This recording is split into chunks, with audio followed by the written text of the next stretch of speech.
I'm Kelly Worthman in the CBSN Denver studio. Every day it seems like we are learning more about coronavirus, and one of the risk factors that have doctors concerned is how obesity can increase the likelihood of severe illness from COVID.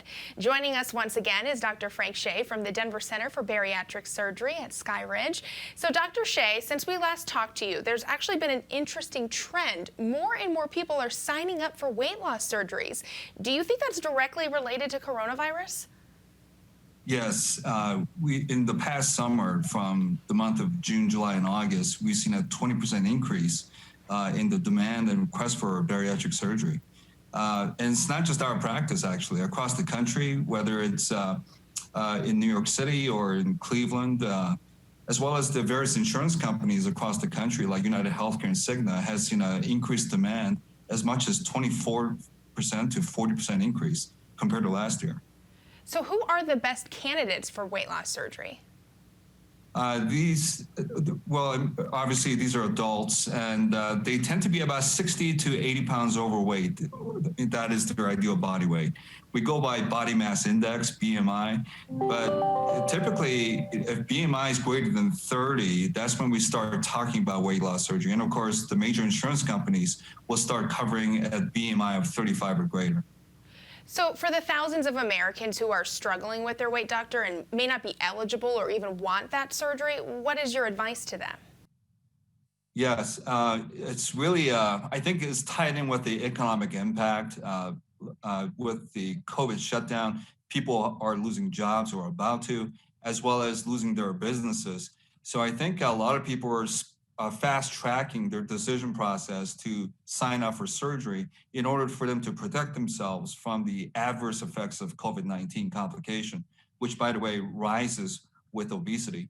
So we're seeing actually not just increase in demand, but people who are willing to pay out of pocket to finance the surgery.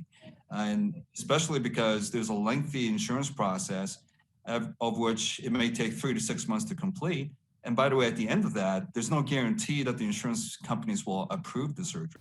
Sure, and exercise I think is always an important offer or advice, but I mean, exercising even right now can be difficult for gyms that aren't open or people who might be worried about exercising outside. Do you have advice in that realm?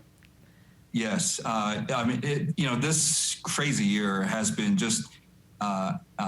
it's just been unbearable for anybody who's trying to do it with the traditional methods of weight restriction diet as well as exercise. I mean, even the California fires and the Colorado fires, the smoke in our environment has decreased the amount of time that people can spend outdoors. And of course, we have this fears about gyms, whatnot, with since the COVID shutdown. So I think the best way is to try with high protein, low carb diet. We can obviously connect with a dietitian or family doctors who can help you start this journey, as well as there are some prescription medications you can try and start as well. But ultimately, a lot of patients will end up with surgery because they have tried these in the past and have not succeeded. Sure. Now, experts also worry that COVID-19 can have an effect on childhood obesity. I know you mentioned that the surgeries seem to be up, obviously, for adults. So what can we all do to make sure we're encouraging a healthy lifestyle for kids? Yes, and the children follow our lead, the parents. So when we take upon ourselves to do something, to try, starting with exercise, weight restriction diet, as well as some type of medication under supervision of a physician, and ultimately even surgery, these all have a positive impact on the family. Even with weight loss surgery, as the parents lose weight from that, the family also follows suit as well.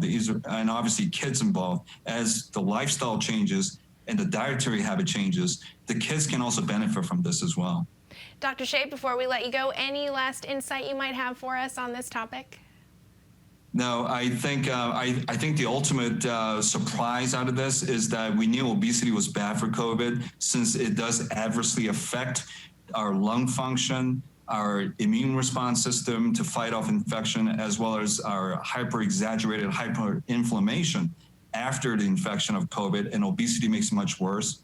But also what's powerful is that there are studies coming out that shows weight loss surgery will help improve these odds to lessen the risk of ICU admissions after COVID infection, as well as death from COVID-19 after bariatric surgery. That's been really exciting. Yeah, I mean, and it's kind of like what we said at the top of the interview. Like, we just keep learning something new every day, and it's been powerful though to see the recovery and some of the information that we've been gaining to get past this pandemic, or to at least get through it, right? It's been quite a year.